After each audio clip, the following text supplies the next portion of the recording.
Careless soul, why will you linger, wandering from the fold of God? Hear you not the invitation? Don't prepare to meet thy God. Careless soul, heed the warning, for your life will soon be gone. Yes, your life will soon be gone. Oh, how sad to face the judgment, unprepared to meet thy God.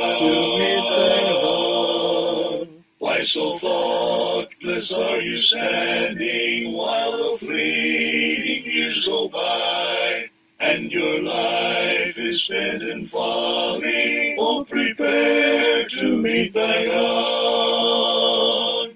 Careless soul, heed the warning, for your life will soon be gone. Yes, your life will soon be gone. Oh, how sad to face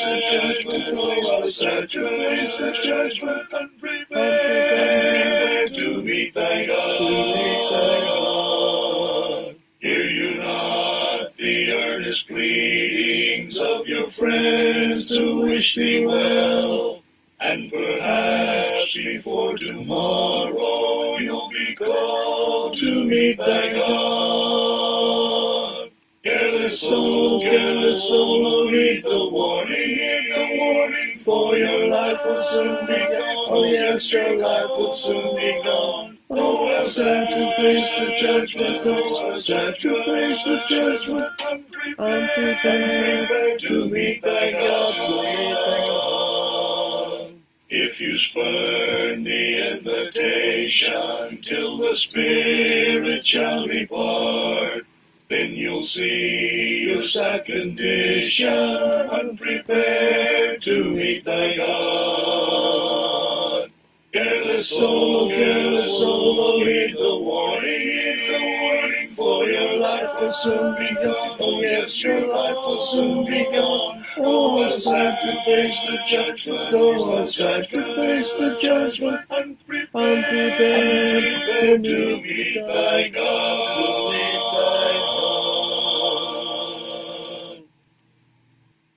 In loving kindness Jesus came, my soul in mercy to reclaim, and from the depths of sin and shame, through grace he lifted me. From sinking sand he lifted me, with tender hand he lifted me, from shades of night to plains of light. Oh, praise his name, he lifted me.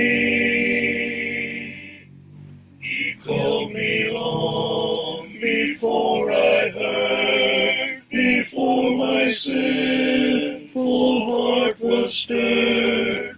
But when I took him by his word, forgive he lifted me.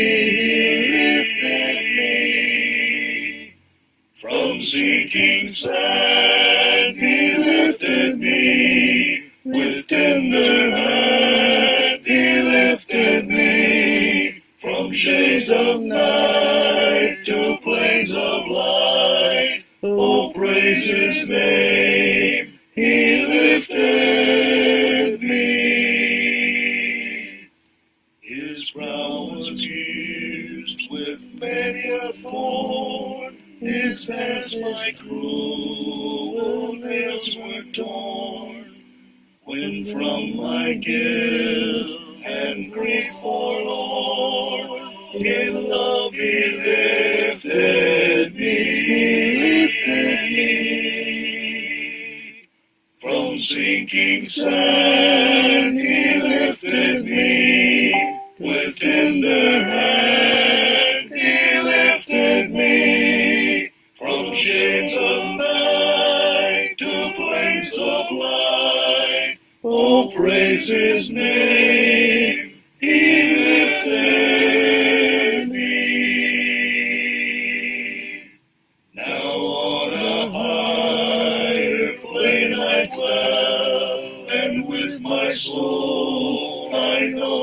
as well. Yet how or why I cannot tell. He should have lifted me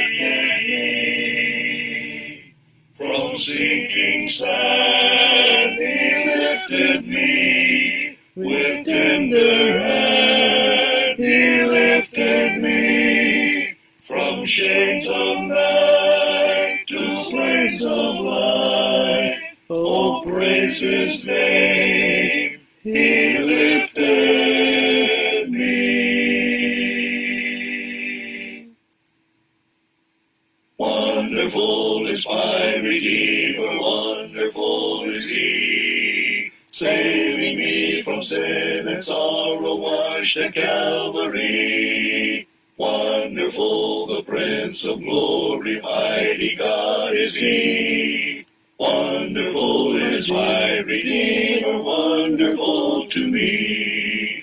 Wonderful, wonderful, Jesus is to me. Gave Himself for my shame there at Calvary.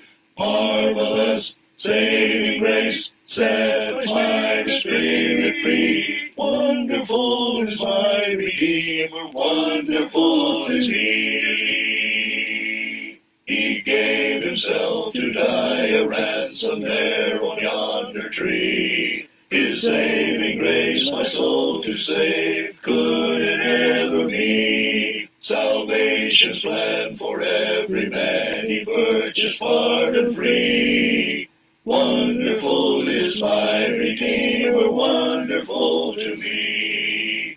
Wonderful, wonderful, Jesus is to me. Gave Himself for my shame there at Calvary. Marvelous, saving grace, sets my spirit free. Wonderful is my Redeemer, wonderful is He.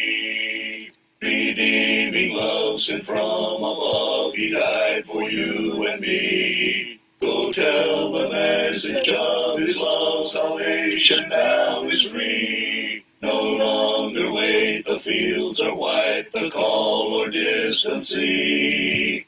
Wonderful is my Redeemer, wonderful to me. Wonderful, wonderful, Jesus is to me. Gave Himself for my shame there at Calvary. Marvelous, saving grace, sets my spirit free. Wonderful is my Redeemer, wonderful is He. Magandang gabi mga kapatid. Hindi po sa lahat ay magandang gabi ngayon. Ayon po kay kapatid na June Napatan, dahil sila po ay dinaanan po ng bagyong Tino. Marami daw pong namatay, at least doon sa Cebu. Ano po? Hindi po natin alam sa ibang lugar. So yun po ay isang malungkot na balita. So hindi magandang gabi sa lahat. Pero sa mga hindi naman po tinamaan ng bagyo, binabati pa rin natin ng magandang gabi. So sa ating mga kaigsuonan, dili sa Cebu, maayong gabi sa inyong tanan, mga igsuon. Sa ating pong mga kakabsat na imbang gabi, kado kayo amin kakabsat. Sa ating mga kabugtuan kang Kristo, mangupay ng gabi, kabugtuan ko kang Kristo. Sa ating mga katugangan sa may Bicol region, Diyos marhay banggi sa itong kabos. Siyempre galing po sa may bengi keko nga. Itong ating pag-aaralan po ay isang tanong ng isang kapatid. Ito po ay kanyang sinuggest na pag-aaralan po natin. Basically, ang thrust ng ating pag-aaral ay kung may pagkakaiba ba ang salvation from eternal life. Yun po ang kanyang gustong bigyang ng pag-aaral. So, magandang katanungan, what is salvation? Unsa ang kaluwasan sa Bisaya? Sa Bisaya, ano yung kaligtasan? Ano ba ibig sabihin noon? Nung sabihin ng Panginoon ng sumasampalataya at mabautismohan ay maliligtas. He who believes and is baptized shall be saved. Ano ibig sabihin ng saved o maligtas? Minsan sa ating pag-aaral, parang simpleng bagay na isipin. Pero actually, hindi. Pwede tayo magkaroon ng maling pananampalataya kung mali ang ating pagtingin kung anong ibig sabihin ng salvation. For instance, sa mga Baptist churches, sabi nila, they are saved, they have eternal life. Now, dahil sila po iligtas na, meron na lang po silang buhay na walang hanggan ngayon. Pero yun po sa ating pag-aaralan, hindi totoo yun. We are saved, yes, but we still do not have eternal life. Hindi pa natin hawak ang ating buhay na walang hanggan. Meron tayong buhay na walang hanggan, pero hindi pa natin hawak ngayon. Pero we are, in one sense, tayo po iligtas. Kaya nga po magandang pag-aralan, what is salvation? Yun po ating magiging paksa po sa gabing ito. Sana ito'y makatulong po sa ating. Kay mangaral kayo, hindi kayo mangaral. Kay Kristiyano ko, hindi. We have to understand what is the nature of salvation. Ano bang ibig sabihin ng kaligtasan? Kung papasinin natin ng salvation is a generic word. Ito po ay pangkalahatang salita. Basta ang salvation, kung ating titingnan ng definition ng mga nirerespeto ng mga dictionary, sabi, the act of saving or protecting from harm, risk, loss, destruction, etc. The state of being saved or protected from harm, risk, etc. So, ibig sabihin ng salvation, whatever it is, kung ano man po klaseng kaligtasan yan, ito po yung ating tayo po ay inilalayo, o in other words, nililigtas mula sa isang panganib. So, yung sabihin, when there is a need to be saved, one is in a grave danger. Yun yung makikita natin. Halimbawa, pagka ang isang tao po ay nagkaroon po ng medical emergency, may ibig sabihin, pwede siyang mamatay, dinadala natin siya sa ospital, sa emergency room. Bakit? He needs to be saved. Kailangan siya maligtas mula sa kapahamakan ng kanyang physical na buhay. Noong pong nakakita po lang ako ng sitwasyon sa emergency room where they were trying to save a person. Yung po yung mismong kapatid ko, yung namatay. They were trying to revive him dahil wala siyang malay.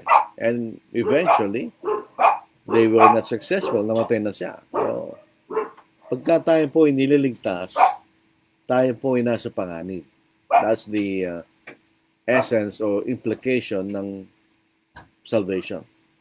If you need to be saved, then you are in a grave danger. So, ang tanong, pagka pinag-uusapan po yung Biblia, what does salvation mean? Anong ibig sabihin, no?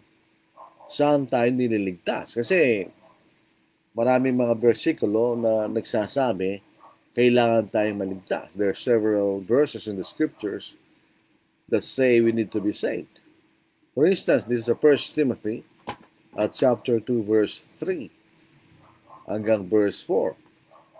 Sabi ni Pablo, for this is good and acceptable in the sight of God our Savior. Doon po yung magic word na gusto nating bigyan pa siya, Savior, tagapagligtas, tagaluwas. Ganyan. Who desires all men to be saved, and doon naman yung magic word, and to come to the knowledge of the truth. Sabi rito, ito yung mabuti at kaya sa paningin ng Diyos dating tagapagligtas na gustong lahat ng mga tayo maligtas at makarating sa pagkaalam ng katotohanan. So dito sabi ni Pablo, gusto ng Diyos ng lahat tayo maligtas. So pangalawa, si Apostle Peter, 2 Peter chapter 3 verse 9. The Lord is not slack concerning His promise, as some count slackness, but is long-suffering toward us, not willing that any should perish, but that all should come to repentance. That any should perish. Siyempre, panganib yun, di ba?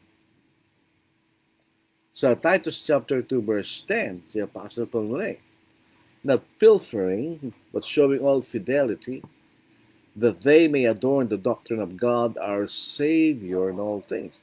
So God, our Savior, ang Diyos na ating tagapagligtas. So nililigtas tayo ng Diyos. Later on, saan tayo nililigtas? Sabi nga po natin, when we hear the word salvation, there is the necessary implication of danger. There is a danger. May panganin kanya. God, our Savior.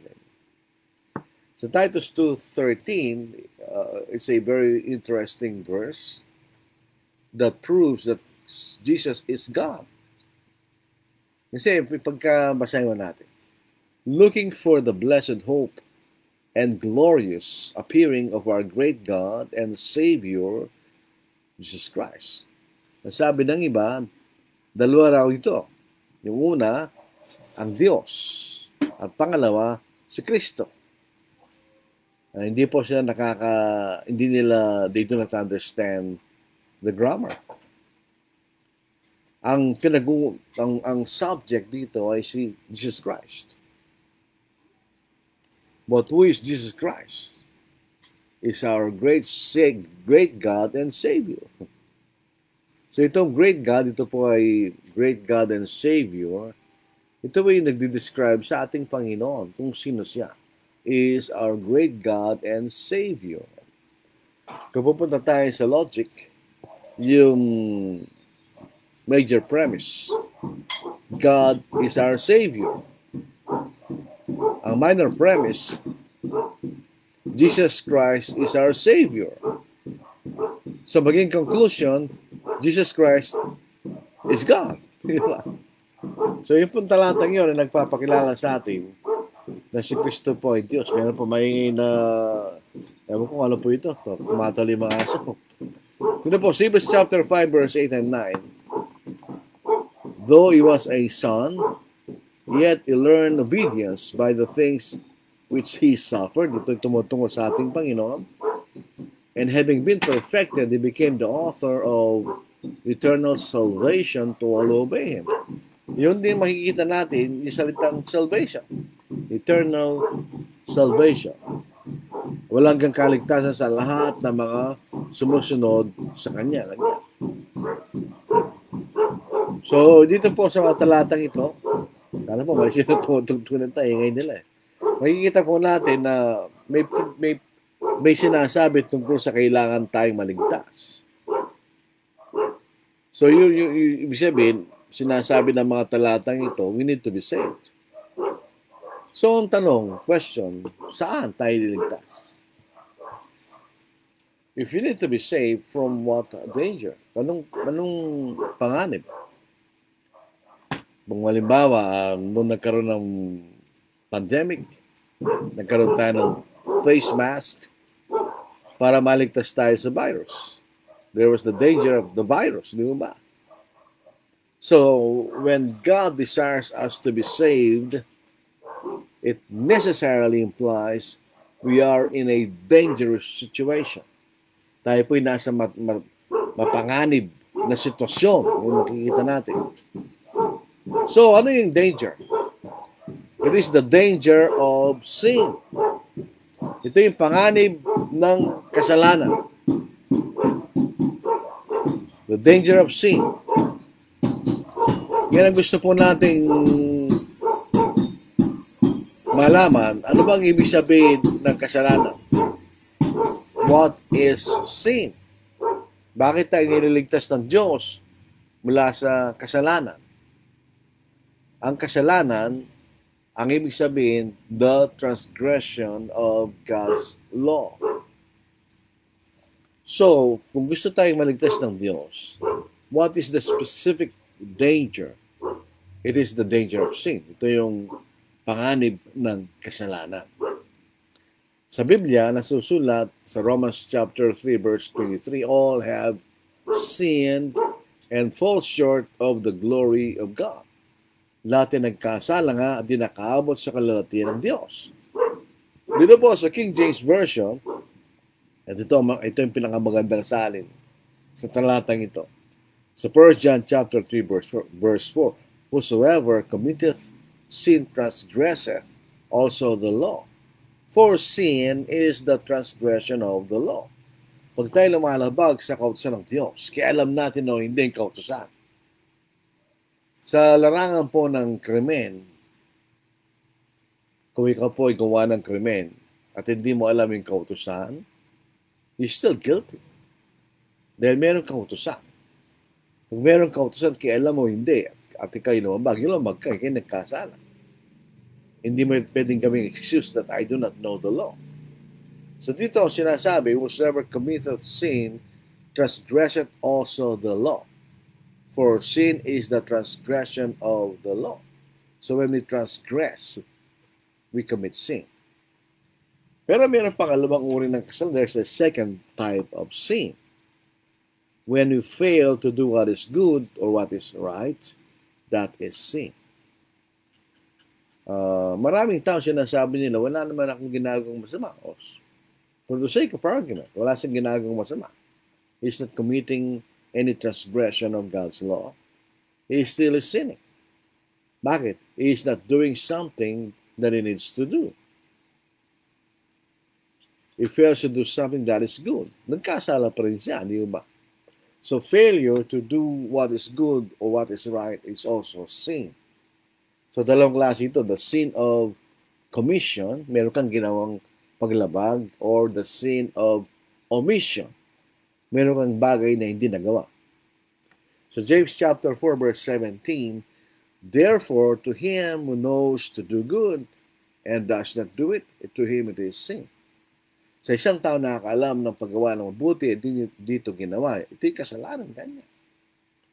So lahat ng tao nagkasala. That is a given.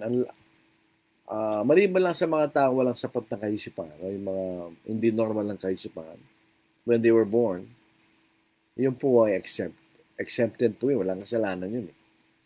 Dahil pag sinabing sin is the commission of or transgression of the law, or sin is the failure to do what is right, what is good, it necessarily implies that you have the mind to discern. Di ba? Meron kang sapat na kaisipan para maunawaan mo ang ginagawa mo. So, lahat ng tao ng kasala, all have sinned and fall short of the glory of God. Now, yung tanong, what is the effect of sin? What is the immediate effect of sin? Pag nagkasala ka, ano nangyayari sa'yo?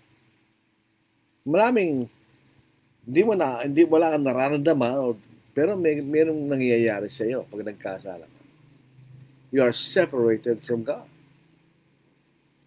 Ito yung tinatawag natin spiritual death. Your spiritual separation from God. Lahat po ng mga tao pinanganak na galing sa Diyos yan. So, nung bata tayo, we are with God.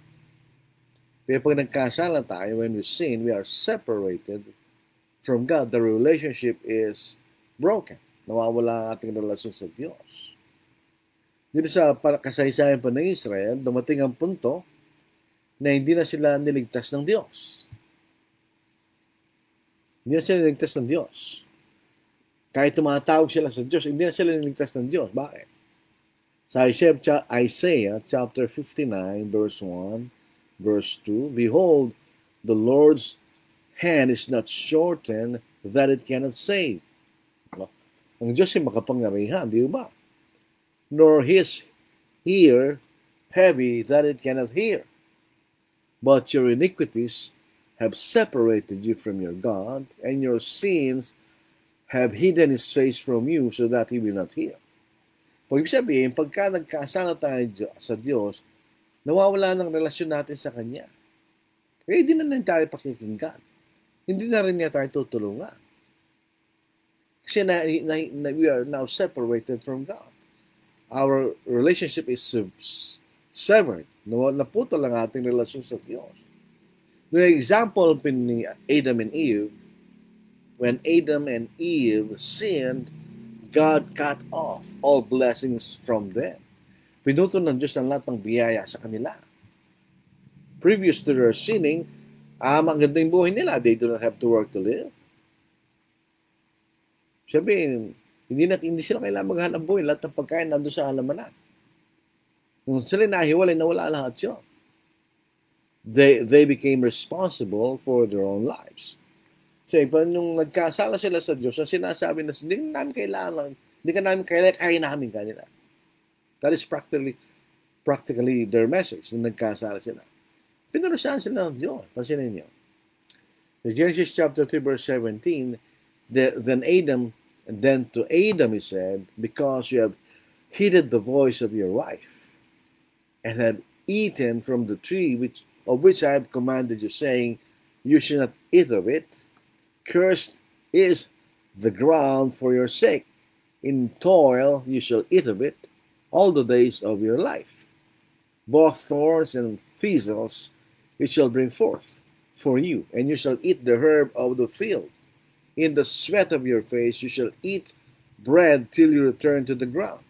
For out of it you were taken, for dust you are, and to dust you shall return. Sige, magmula kayo, trabaho ka, para kumain ka. At babalik ka na kanya sa pinanggalingan mo. In other words, mamamatay ka na kanya. Magkakaroon ka ng physical na kamatayan. Eventually, kanya. At sila'y pinalayas mula sa alaman ng Eden. They were cast off from the Garden of Eden and lost access to the tree of life. Kaya nagsimula sila mamatay. Dahil wala silang access doon sa halaman ng buhay. Kung kinain nila yun, hindi na sila mamatay. Doon po sa Genesis chapter 3, verse 22 to verse 24. Basahin po natin. Then the Lord God said, behold, the man has become like one of us, to know good and evil. And now lest he put out his hand and take also of the tree of life and eat and live forever. Therefore the Lord God sent him out of the Garden of Eden to till the ground from which he was taken. He drove out the man, and he placed cherubim at the east of the Garden of Eden, and a flaming sword which turned every way to guard the way to the tree of life. So, hindi nila makain yung halaman ng buhay. So, nagsimula silang mamatay. Pansinin po nyo rito, ba't di binanggit si Eve? Sabi lang, he. Ito po ay synecdoche. Binabanggit lang si Adam, pero kasama si Eve na pinalayas. So yun ang immediate consequence ng sin. What is the eternal consequence of sin? You are separated from God. Totoo yan when you sin. That's the immediate consequence. What will be the eternal consequence? Eternal means walang hanggan. Number one, it is the eternal separation from God in hell. Ika'y mahihiwalay sa Diyos at dadaling ka sa impyerno. Yun ang eternal consequence of sin. So, Revelation 21 verse 8, but the cowardly, unbelieving, abominable, murderers, sexually immoral, sorcerers, idolaters, and all liars shall have their part in the lake which burns with fire and brimstone, which is the second death, the second separation. Yung first separation, namamatay ka. And the second separation. So, sa impyerno yun. Sa 2 Thessalonians chapter 1, verse 8, verse 9, in flaming fire, taking vengeance on those who do not know God, and on those who do not obey the gospel of our Lord Jesus Christ. Hindi wala man sinabi itong masama sila eh. Ang sinabi dito, hindi nila kilalang Diyos. At hindi sila sumunod sa Ebanghelyo kanya.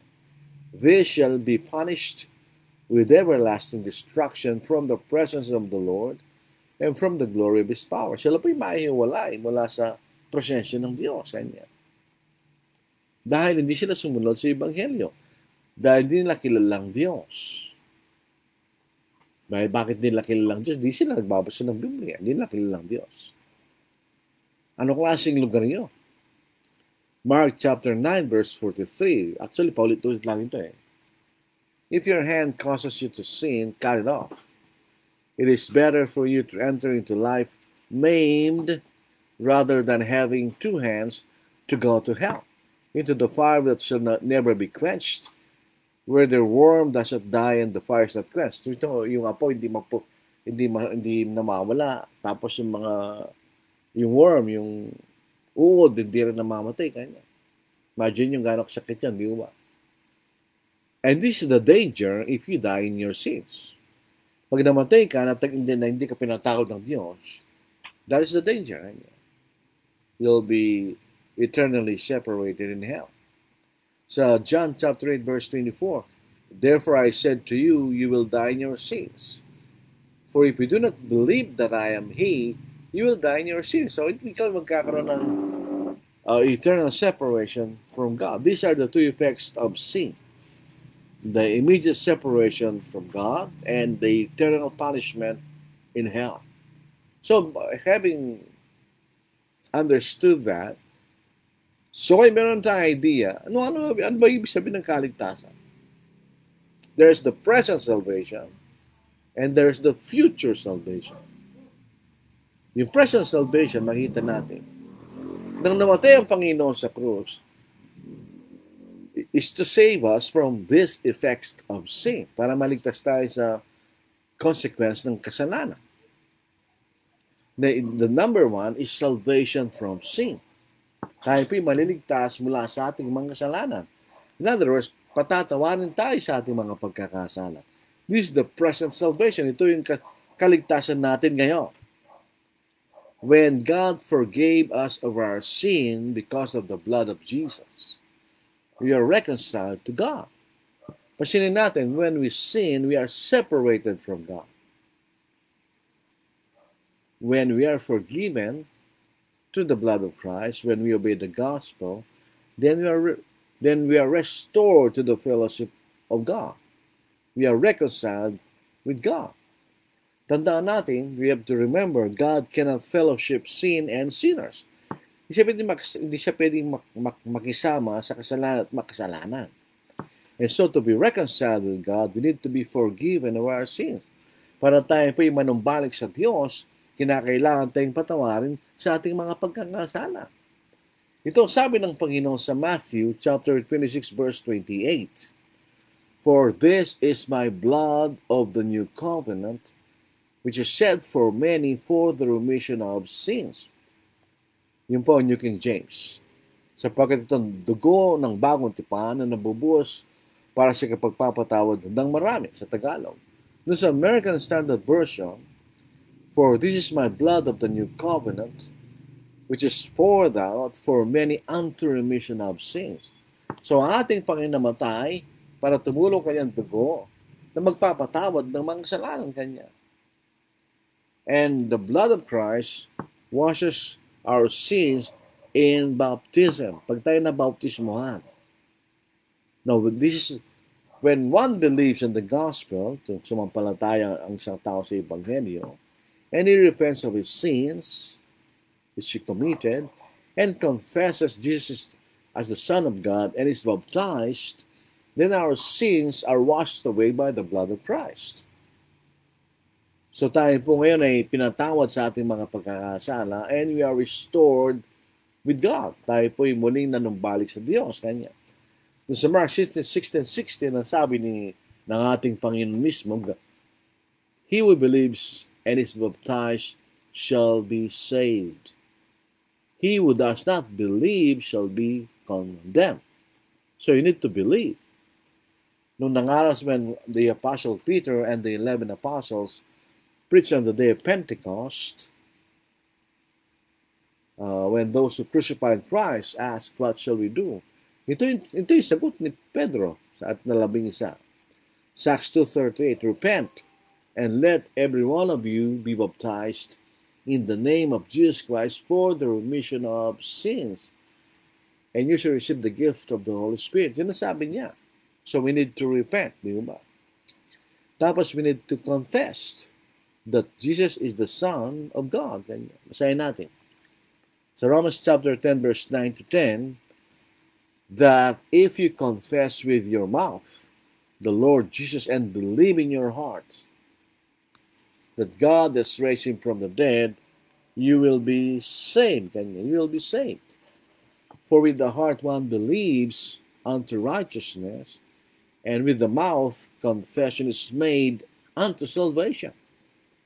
Ibig sabihin, pagka ipinahayag natin sa ating bibig ang ating pananampalataya sa ating Panginoon na siyang anak ng Diyos na binuhay ng Diyos mula sa mga patay, tayo maliligtas.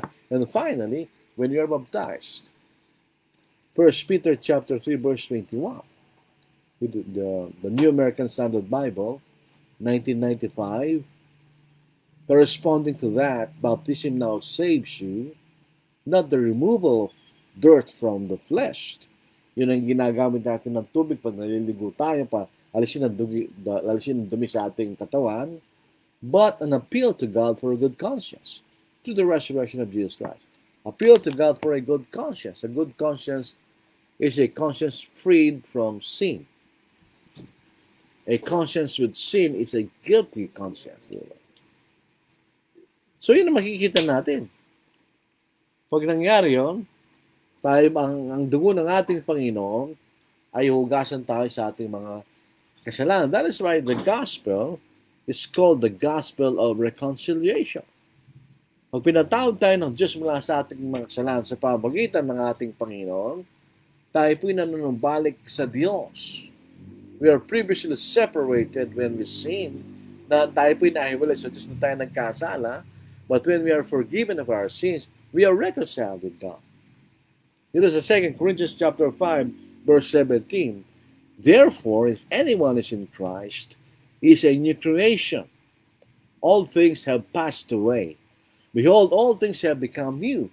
Now all things are of God, who has reconciled us to himself through Jesus Christ, and has given us the ministry of reconciliation, that is, that God was in Christ, reconciling the world to himself, not imputing their trespass to them, and has committed us to the word of reconciliation. Kanya. So yun ang unang ibig sabihin ng kaligtasan. The present salvation. We are forgiven of our sins and we are reconciled with God. So meron na tayong muling relationship with God. So our sins need to be removed first for us to be reconciled to God and have fellowship with Him. Yun ang unang kahulugan ng kaligtasan. That's the present salvation. 1 John chapter 1 verse 7, but if we walk in the light, as He is in the light, we have fellowship with one another, and the blood of Jesus Christ, His Son, cleanses us from all sin. And we have fellowship with God. Kanya. So, ibig sabihin, pag tayo po'y pinatawad, meron tayong muling pakikisama sa Diyos. Yung pangalawang ibig sabihin ng kaligtasan is the eternal life. That is the future salvation. Christ died to save us from the eternal consequence of sin. In effect, to save us from hell. In effect, eternal life in heaven. Pag tayo po ay naligtas, tayo po dadalhin sa langit. Wala pa tayo sa langit yan, di ba? So ito yung ibang kahulugan ng kaligtasan. This is the future salvation. Wala pa tayo dito. Ang future salvation is our eternal life in heaven. We do not yet possess eternal life. Wala pa tayong buhay na walang hanggan. Hindi pa natin hawak ang ating buhay na walang hanggan. It is the hope. It is yet a hope. Ito'y pag-asa pa lang. Pero dahil ang Diyos ang nangako sa atin, kung tayo magiging tapat sa kanyang kalooban, sigurado na yun. Pero hindi pa natin siya hawak. So, Titus chapter 1 verse 2, Paul wrote, in hope of eternal life, which God, who cannot lie, promised before time began. So, yung mga Baptists, they say, and they teach, and they believe that they now possess eternal life. Apostle Paul is contradicting them. Apostle Paul said, in hope of eternal life. You do not possess a hope. Ang ibig sabihin ng pag-asa, hope is something that we expect to come in the future. That's hope, di ba? Ang sabi natin, we hope that our country will have an economic progress. That means we do not have economic progress yet. Inaasahan pa lang natin. So Romans chapter 8 verse 24, for we were saved in this hope. But hope that is seen is not hope. Pag ang pag-asa mo dumating na, hindi na pag-asa yun, naging totoo na. Hindi na pag-asa yun. For why does one still hope for what he sees? Pag nakita mo na yung pag-asa mo, hindi na pag-asa yun, siyempre. But if we hope for what we do not see, we eagerly wait for it with perseverance. Kaya nga may kondisyon yan. Kailangan ka maging tapat para matanggap mo yung pag-asa na yun. Yung pag-asa ng buhay na walang hanggan. At itong pag-asa ito ay may bibigay sa lahat na magiging tapat. This hope will be given to those who are and will be faithful. Revelation 2 verse 10, do not fear any of those things which you are about to suffer. Indeed, the devil is about to throw some of you into prison that you may be tested and para sila po ay masubukan kanya, that you may be tested. You will have tribulation in 10 days. Be faithful until death, and I will give you the crown of life. I will give you the crown of life. Future, di ba? So we still do not possess eternal life. It is promised. Kung tapat tayo, eventually, makakamtan natin yung kailan. When will we receive our eternal life? So 2 Timothy chapter 4 verse 6, for I am already being poured out as a drink offering, and the time of my departure is at hand. I have fought the good fight, I have finished the race, I have kept the faith. Finally, there is laid up for me the crown of righteousness, which the Lord, the righteous judge, will give to me on that day, and not to me only, but also to all who have loved his appearing. So itong crown of righteousness is the same as the crown of life. So ito ibibigay ng Panginoon sa atin pagdating ng Panginoon sa kanyang pangalawa at huling pagdating. Dalawang beses lang dating ang Panginoon. Yung unang pagdating niya, natapos na, at yung muling pagdating niya. So John chapter 5 verse 24, it is clear that Jesus will give us eternal life or everlasting life. Sabi ng Panginoon, most assuredly I say to you, he who hears my word and believes in him who sent me has everlasting life. Has, parang present tense, di ba? And shall not come into judgment, but has passed from death into life. Pero if you reconcile or if you harmonized Scriptures, hindi pa ito taglay natin. We have eternal life in Christ. Nasa ating Panginoon ang ating buhay na walang hanggan. Parang time deposit lang yan sa bangko. If you enter into a time deposit arrangement, for instance, meron ka 100,000 and you'll have a time deposit for 2 years, you have money. Meron kang pera. But you do not, wala sa yung pera mo. You don't possess your money. Nasa bangko, hindi mo magagalaw. After 2 years, mababalik sa yung pera mo with interest. Di ba? Parang ganun ang eternal life.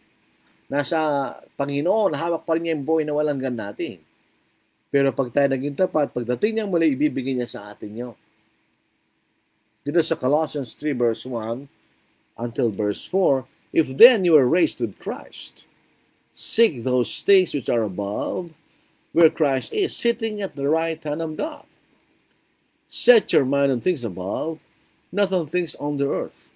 If for you died and your life is seated with Christ in God, when Christ who is our life appears, then you also will appear with Him in glory. So tayo po yung makasama sa kalalatian. So bibigyan sa atin ng ating buhay na walang hanggan. Katulad binasa na 2 Timothy 4:6, ito ibibigay sa verse 8. Finally, there is laid up for me the crown of righteousness, which the Lord, the righteous judge, will give to me on that day, and not to me only, but also to all who have loved disappear. Kailan bibigay yan? Pagdating ng Panginoon. At dito po sa Hebrews chapter 9, verse 28, meron pang kaligtasan na bibigay sa atin ng Panginoon pagdating niya. Di ba meron na tayong kaligtasan? No, precious salvation. We are saved from our sins. Pero meron pa siyang ibibigay na kaligtasan. Eh kung yung kaligtasan ay kapatawaran sa ating kasalanan, wala nang ibibigay na kaligtasan ng Panginoon sa kanyang pangalang pagdating. Hebrews chapter 9 verse 28, so Christ was offered once to bear the sins of many, that was his first coming, to save us from sins. To those who eagerly wait for him, hindi natin kinatatakutan ng pagdating ng Panginoon. We are waiting for it. To those who are eagerly waiting, or to those who eagerly wait for him, he will appear a second time, apart from sin, for salvation. So, meron siyang ibibigay na kaligtasan sa atin. So, hindi yun ang kapatawaran sa ating mga kasalanan. Apart from sin, kanya eh. So, ano yun? Ay, unti-unti natin makikita yan. So, Romans chapter 5, verse 8, but God demonstrates his own love toward us in that while we're still sinners, Christ died for us. Much more than having now been justified by his blood, we shall be saved with future. We shall be saved from wrath through him. Tayo maliligtas mula sa kapuotan ng Diyos, sa kanyang kaparusahan, sa pamamagitan niya. For if when we were enemies, we were reconciled to God to the death of his Son, that's the present salvation. Much more having been reconciled, we shall be saved by his life. That's the future salvation. Di ba? Maliwanag sa talatang yan. Dalawang klase yun eh. Di ba? So, dito po sa 1 Peter chapter 1 verse 7, that the genuineness of your faith, being much more precious than gold, that perishes, though it is tested by fire, may be found to praise, honor, and glory at the revelation of Jesus Christ, whom having not seen you love, though now you do not see him, yet believing you rejoice with joy inexpressible and full of glory, receiving the end of your faith, the salvation of your souls. Ano yun? That's the eternal life in heaven. So, dalawa lang. Dalawa ang kaligtasan. The present salvation which we now enjoy is salvation from our sins. We are forgiven of our sins so that we can be reconciled to God. But the future salvation is the real deal. Dahil tayo pinatawad na sa kasalanan, we can now have eternal fellowship with God in heaven. Yan ang eternal life. So, balik tayo sa tanong. Go back to the question. Is salvation the same as eternal life? Yes and no. Yes, if you are talking about future salvation, that is equal with eternal life. No, if you are talking about the present salvation or being forgiven of our sins. So, yun po ang ating sagot doon sa tanong na yun. Sana po naging malinaw ang ating pag-aaral sa inyo. Alam po nyo, alas matatapos na po ang ating oras, 8:49 na. So, simpleng salita, yung kasalukuyang kaligtasan na taglay natin ngayon na yung kapatawaran sa ating mga kasalanan para tayo magkaroon ng pakikisama o fellowship sa Diyos. Ngayon, kung magiging tapat tayo sa ganong kalagayan, ibig sabihin, kahit nagkasala tayo tapat sa Diyos, tayo mag-umingi ng tawad at tatawaran tayo ng Panginoon. Yun ang ating kasalukuyang kaligtasan. Pero yung tunay na kaligtasan, ang buhay na walang hanggan, ibibigay pa lang yan ng ating Panginoon pagdating niya sa pangalawang pagkakataon. At dadalhin niya tayo sa langit, mga kapatid. So, sana po ay naging maliwanag po sa atin yan. At tayo po ay huwag gaminto ng panalangin dahil pagkatapos ng bagyong Tino, mayroong posibleng mas malakas pang bagyong kanya. Ang projection po niya ay super typhoon. Itong nangyayaring itong calamity is just showing us this is not our real home. Hindi ito ang tunay na tahanan. This is not our real home. Our real home is heaven if you are a Christian, a faithful Christian. Yun ang ating tunay na tahanan. Walang bagyo, walang earthquake, walang kalamidad, walang kamatayan, wala nang sakit, wala nang pagdadalamhati, wala nang kalungkutan. Pero amang nandito tayo sa mundo, andyan lahat yan. Huwag natin sisihin ng Diyos. Kasama sa mundo yan.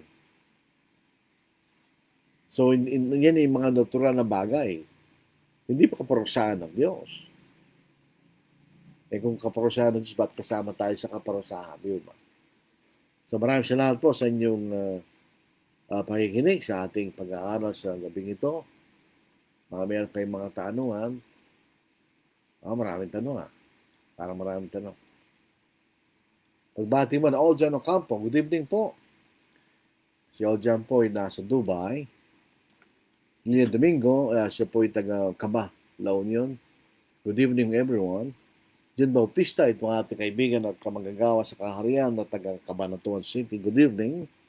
Ibanya Sinosani, isang magmagiting na kamagagawa at taga Kamiling, Tarlac, preaching at Kamiling at Paniki. Good evening po sa lahat.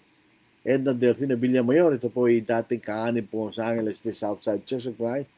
Pinagsimula po siya lang gawain sa may Dolores, Quezon. Edna Delfino Villamayor, good evening po Brother Lordy sa lahat ng nakikinig. Magandang gabi rin po. Bilmar J. Mark, magandang gabi po sa mga kapatid. Magandang gabi rin. Medi Canono, taga Paniki po. Magandang gabi sa ating lahat mga kapatid. Leonito Torreliza, taga Candon, Ilocos Sur. Ito po ay matagal ko nang kilala. May tuturang kaibigan at siyempre kapatid at kamagagawa sa ating Panginoon. Binata pa ako noon. Sa may asawa na, medyo matanda siya ng konti sa akin. Kami yung palagi nasa Baguio City pag may mga kapatid na Amerikano ay pag-aaral, kami palagi nagtatanong. Kaya nagpatuloy kami hanggang sa panahon na ito. Panahon na rin kayo matanda. Na ibang Arabi, kadakayan, kakabsat, ang ibig sabihin, magandang gabi sa inyo lahat, mga kapatid. Genial Lair, ito po yung puso namin. Good evening. Ng Chad Donicio, ito po yung kapatid sa Angeles. Good evening po. Jonathan Rasin, ito yung balo po ni Brother Rick Darasin. Alam po nyo, kausap po isang kapatid na taga-ibang bansa, Malaysia. Ang sabi niya, yung balo sa Malay ay yung babae na matay ng asawa. Sabi ko, parang wala ang salita natin. Sabi, balo rin, sabi namin. Dito ay Amlacanlale, magandang gabi sa lahat, magandang gabi rin. Regime Agueles. Good evening po, Brother Lordy, sa lahat ng mga kapatid at nakikinig. Roel Arcalas, good evening po sa ating lahat. Vicente Kai, good evening po, Brother Lordy, sa lunga, sa lahat ng mga kapatid. MJ Di Maano, good evening po mga kapatid. Andrew Romero, good evening, Brother Lordy, sa lahat ng mga nakikinig. Elesar Ombenga, o Larry Ombenga, magandang gabi po. Diyos marana banggit. Tugang. Agosto 12. Good evening po, Brother Lord. May narinig ako nagsabi na ang tree of knowledge of good and evil ay durian. Talaga? Wala po tayong mababasa na kung ano po yung klaseng punong kahoy noon. Hindi naman siguro durian.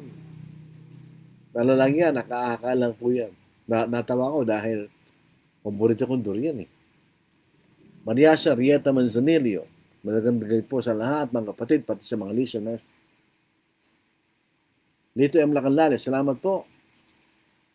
Salamat Brother Lodi sa paliwanag mo sa dalawang kaligtasan. May tanong po si Brother Andrew kanya. Posible po kaya magpatawad ang mga Kristiyano na napagod at tumigil sa paglilingkod pero nang malapit ng mamatay nakapagsisi? Yun po yung magandang tanong.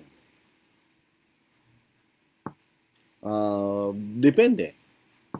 Tandaan po natin ang isang talata doon sa nagkasala si Simon the sorcerer. Nagkasala siya na gustong bilhin niya yung kapangyarihan na pag pinato ang kamay ay tatanggapin ng Espiritu Santo. Di ba? Kasi nasa Acts chapter 8. Kaya sabi ko, depende. Dahil sabi rito sa Acts chapter 8, So magsimula tayo sa verse 18. And when Simon saw that through the laying on of the apostles' hands, the Holy Spirit was given, he offered them money, saying, Give me this power also, that anyone on whom I lay hands may receive the Holy Spirit. But Peter said to him, Your money perish with you, because you thought that the gift of God could be purchased with money. You have neither part nor portion in this matter, for your heart is not right in the sight of God. Repent therefore of this your wickedness, and pray God if perhaps the thought of your heart may be forgiven you. Bakit merong if perhaps? Wala bang kapangyarihan Diyos na magpatawad? Meron. Pero depende sa puso mo. Tunay ka ba nagsisisi o hindi? Ang danger po nung malapit na mamatay magsisisi, ang danger noon, you did not serve God. Hindi pa naglingkuran ng Diyos. You did not serve God. Kasi ibig sabihin, parang binaliwala mo ang Diyos because suminto ka ng paglilingkod. You backslide. You backslid to the world. Bumalik ka sa sanglibutan. Pag bumalik ka sa sanglibutan, at pwede ka pa rin mapatawad kung babalik ka sa paglilingkod sa Diyos. E paano ka mamamatay ka na? Paano ka maglilingkod sa Diyos? Wala ka ng pagkakataon maglingkod, di ba? Kung yung taong yan ay maliligtas, dahil nagsisi siya na malapit sa mamatay, paano naman yung nagsumikap, nagsakripisyo, hanggang sa araw kailang kamatayan? Ito ang talata dyan.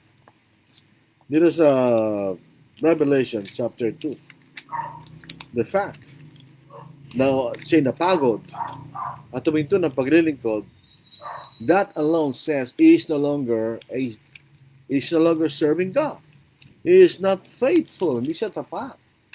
Ang katapatan natin hanggang sa araw ng ating kamatayan. Yung sabi nito, Revelation 2:10. Sabi nito, basahin natin. Do not fear any of those things which you are about to suffer. Indeed, the devil is about to throw some of you into prison, that you may be tested. And you will have tribulation 10 days. Be faithful until death, and I will give you the crown of life. So, ang magliligtas ay yung naglilingkod hanggang sa araw ng kanyang kamatayan. It is true, from time to time, we sin. But then, we repent and confess. So, patatawanan tayo ng Diyos. Di na tayo magpapatuloy sa kasalanan niyo. And you go back to serving the Lord. Dito sa Proverbs chapter 1, alam po niyo, Proverbs chapter 1 is not talking about alien sinners. It's talking about the Jews. Tingnan nyo, sabi nila, ito raw po yung talata na sa mga hindi anak ng Diyos. Ito yung mga anak ng Diyos. Tingnan, basahin natin. Sa Proverbs. Kanina ba sinulat ang Proverbs? Sa mga Hudyo. Sabi rito, wisdom calls outside. She raises her voice in the open square. Sa Proverbs 1 verse 20. She cries out in the chief concourses. At the openings of the gates in the city, she speaks her words. How long are you simple ones will love simplicity? Actually, meron pong margin yung simplicity dito. Tingnan po natin. Yung simplicity. Kasi may mga margin dito eh. O naivety. Being naive. Hindi tayo masyadong simple yung pag-iisip kanya. For scorners delight in their scorning, and fools hate knowledge. Turn at my rebuke. Surely I will pour out my spirit on you. I will make my words known to you. Because I have called and you refused. I have stretched out my hand and no one regarded. Because you disdain all my counsel and would have none of my rebuke. I also will laugh at your calamity. I will mock when your terror comes. When your terror comes like a storm, and your destruction comes like a whirlwind, when distress and anguish come upon you, then they will call me, But I will not answer. They will seek me diligently, but they will not find me, because they hated knowledge and did not choose the fear of the Lord. They would have none of my counsel and despise my every rebuke. So, ibig sabihin, hindi ito sinulat sa mga Gentiles. Tandaan natin, ang Old Testament was written to the Jews. So, mga ibig sabihin, ito yung mga Hudyo na hindi tapat sa Diyos. At ang Diyos ay nang tumatawag sa kanila, pero hindi sila nakikinig. Pagdating ng kailang kalamidad, bigla silang tatawag, hindi nila ako matatagpuan. Yun ang sitwasyon niyan. So, it's very dangerous to do that. Ibig sabihin, basta nagsisi tayo, may Kristiyano nagsisi ka, tatawanan ka ng Diyos. When we repent, we turn back to God, to serving God. Pag mamamatay ka na, paano ka maglilingkod sa Diyos? Mamamatay ka na eh. Paano ka maglilingkod sa Diyos? So, parang ang makikita natin dyan, hindi siya patatawanan ng Diyos. Unfair naman yun sa mga naging tapat hanggang sa araw kailang kamatayan. Unfair kaya Apostle Paul yan. Na nagsakripisyo, na hindi nag-asawa, binigay niya kanyang buong buhay sa Diyos, at kaya siya naligtas. Tapos yung isang kapatid na nag-backslide, na tumalis, tapos sa araw kamatayan, biglang naisip ang Diyos na magsisi. Hindi siya maliligtas. Kaya ituro natin yan. Na pag nag-backslide ng kapatid, hindi na bumalik. That's it. Wala nang ahin pa ng kasalanan ang naghihintay sa kanya. Umalis na siya eh. Tingnan nyo, meron pa talata. Di ba sabi dito, napagod at umalis, tumalikod. Sabihin, wala na siya. Tumalikod na siya eh. Dito sa Hebrews, chapter 6. Ito yung sitwasyon na yan. Hebrews chapter 6. Sayin natin.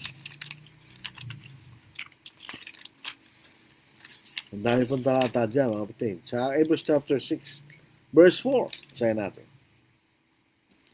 For it is impossible for those, sabi rito, who were once enlightened and have tasted the heavenly gift and have become partakers of the Holy Spirit and have tasted the good word of God and the powers of the age to come, if they fall away. Sila tumalikod na eh. Pag tumalikod ka sa Diyos, bakit ka magsisisi? Pinili mo nang tumalikod eh. If they fall away, sabi rito, to renew them again to repentance. Since they crucified God again for themselves, the Son of God, and put Him to an open shame. So, saan pang patawaran na? Wala na. Tumalikod ka eh.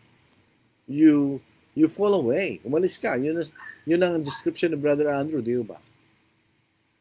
Ganoon din sa Hebrews chapter 10, verse 25, pag pinabayaan natin ang ating pagtitipon. Ito'y kailangan nating ipaliwanag. Hindi ibig sabihin ito, nag-absent ka na isang beses, hindi ka na patatawanan ng Diyos. Hindi, ito yung pinabayaan mo na kanya. Pinabayaan mo na. Sa verse 26, not forsaking the assembling of ourselves together, as is the manner of some, but exhorting one another, and so much the more as you see the day approaching. For if you sin willfully, after you have received the knowledge of the truth, ito yung talagang tumalikod na sila. Hindi na sila sumasamba. Tumalikod na. Wala na rin kapatawaran nyo. Pero, kung buhay ka pa, at napag-isip-isip mo, mali itong aking ginawa, at nagsisi ka at bumalik sa paglilingkod sa Diyos, may pag-asa ka. Kasi nagbalik ka sa paglilingkod sa Diyos. Paano kung mamatay ka na? Paano mo gagawin yun? Hindi wala na yun. Hindi ka na patatawanan ng Diyos. Sabi po ni Brother Regime Arguelles, tama, Brad, pag nag-backslide ka, may consequence yan. Totoo po yan. At tama yung talata. Hebrews 10:38, ngunit ang aking likod na matuwid ay mabubuhay. That's present progressive. In other words, continuously. Sa pananampalataya, at kung siya'y umurong, ay hindi ka nalugdan na aking kalor. Umurong siya, tumalikod eh. Yan ang problema doon. Tumalikod ka. So, yun ang sagot po doon.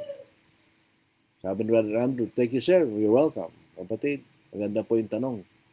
Yun lang pala ka, kala ko, ito pero dinidor yan pala. Gusto din po, brother, may narinig ko nagsabi ng tree of knowledge of good and evil ay durian. Honestly, kung ang literal na puno si prutas at prutas, gusto kaliya kanya. Hindi ko lang po ibig sabihin ng gusto kaliya. Ay, hindi, durian yun. Ano yun? Hindi natin alam kung ano itsura ng halaman na yun. At saka, huwag na natin pag-usapan yun. Wala na rin yun eh. Hindi ka na kailangan kumain ng ganun yan para malaman mo yung mabuti at masama. Magkakaedad tayo, malalaman din natin yan in a natural way. Habang tayo po yung nabubuhay. Lala pong tanong, kapatid, thank you po sa inyong mga pagbati at mga tanong. Salamat din po doon sa kapatid na nag-request po ng paksang ito, mga kapatid.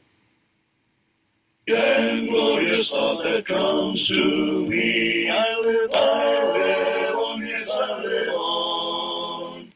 Jesus saved my soul from death, and now I'm free. I live on, yes, I live on. I live on and on, yes, I live on and on. Through eternity, I live on and on. I live on and on, yes, I live on and on. Through eternity, I live on. When my body's lying in the cold, cold clay, I live on, yes, I live on. I will meet my Jesus in the judgment day. I live on, yes, I live on. I live on and on, yes, I live on and on. Through eternity, I live on and on. I live on and on, yes, I live on and on. Through eternity, I live on. When the world's on fire and darkness veils the sun, I live on, yes, I live on. Men will cry and to the rocks and mountains run. I live on, yes, I live on. I live on and on, yes, I live on and on. Through eternity, I live on and on. I live on and on, yes, I live on and on. Through eternity, I live on. In the glory land with God upon the throne, I live on, yes, I live on. Through eternal ages singing home, sweet home, I live on, yes, I live on. I live on and on, yes, I live on and on. Through eternity, I live on and on. I live on and on, yes, I live on and on. Through eternity, I live on.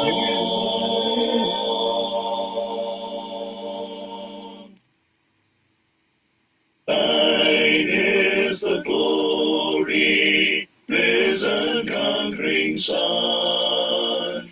In this is the victory thou o'er death hast won. Angels in bright raiment roll the stone away. Ere the folded grave close where thy body lay. Thine is the glory, risen, conquering Son. In this is the victory thou o'er death hast won. Though Jesus meets thee, risen from the tomb, lovingly he greets thee, scatters fear and gloom. Let his church with gladness hymns of triumph sing.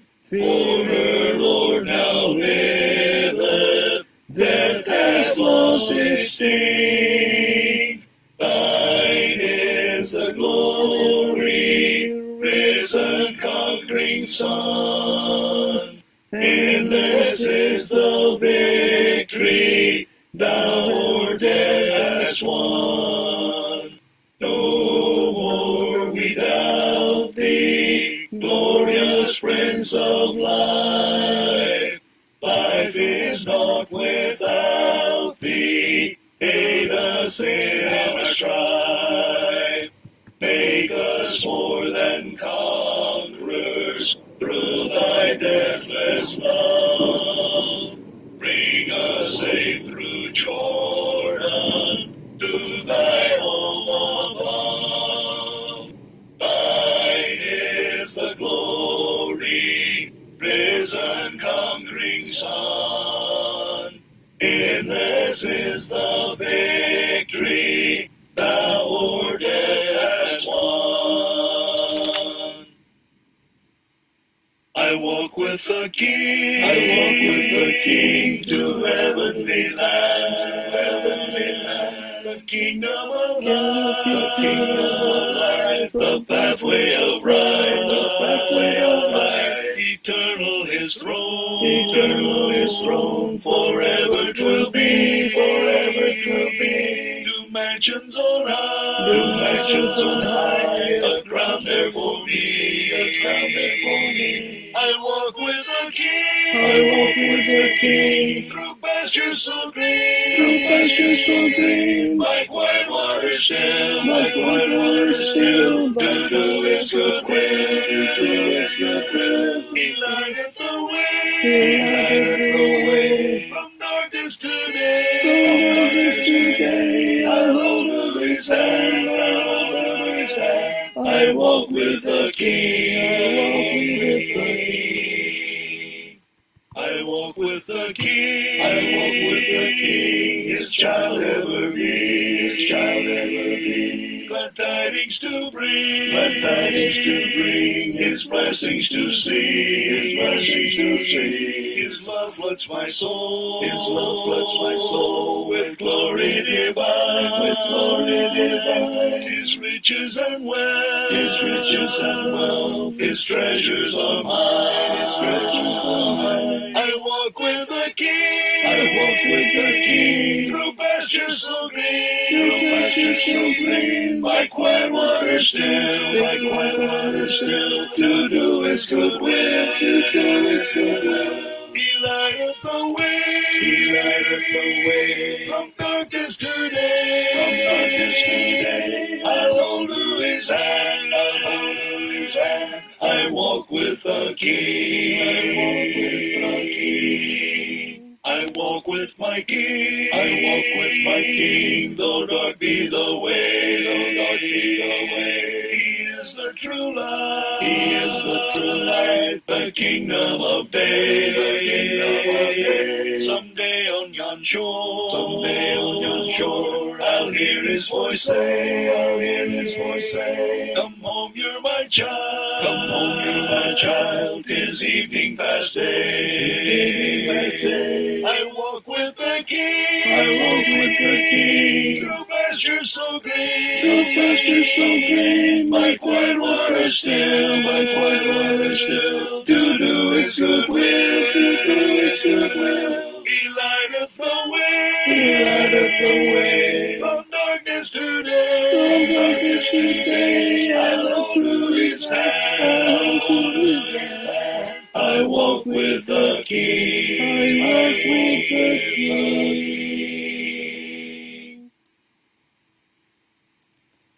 Maraming salamat mga kapatid sa inyong pakikinig. Lobin ng Panginoon sa bukas, o Merkulis ba bukas? Bukas po at Biyernes, magkakaroon tayo ng Facebook Live. Lobin po ng Panginoon ay sama na sa panalangin po natin mga kapatid sa may tinamaan po ng Typhoon Tino.